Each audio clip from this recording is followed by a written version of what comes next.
What if we stopped thinking of Black NBA players as individuals and started seeing them for what they really are, a multi-billion-dollar enterprise? This is an audit of $53 billion in generated wealth, where it came from, where it went, and how it can finally be reclaimed. Since 1984, Black NBA players have generated over $53 billion in salary alone, powering a $300 billion global industry. But despite creating the value, ownership never followed. What we see instead is leakage, capital flowing outward, and a system that rewards labor, not control. The question now isn't whether the wealth exists, it's whether it can be reorganized. If Black NBA players were aggregated as a single firm, they would rival the largest corporations in America. But unlike a corporation, this entity reinvests almost nothing into its own infrastructure. The result? A primary resource, talent, is treated as disposable instead of protected, developed, and compounded. The combined NBA franchise value now exceeds $130 billion, yet Black ownership remains marginal. This isn't a talent issue, it's a structural one. Labor generates the wealth, ownership captures it.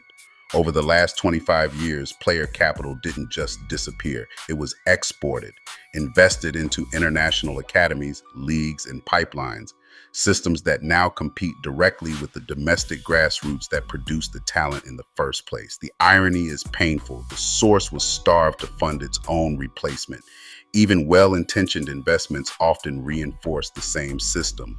Minority stakes, elite circuits, pay-to-play pipelines. These ventures monetize access while ignoring the foundation. The root stays broken while the fruit gets sold. While billions flowed to private academies overseas, inner-city rec centers collapsed. Youth basketball was privatized, families were priced out, and the pipeline narrowed.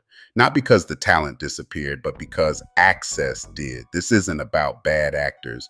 It's about incentives, short careers, conservative advisors, no blueprint for collective infrastructure. The system rewards assimilation, not disruption. Individual success stories make headlines, but individual action can't fix systemic problems. $25 billion earned, and not one Black-owned national basketball bank, league, or pipeline to show for it. Wealth without coordination recycles right back into the same system. Now imagine something different.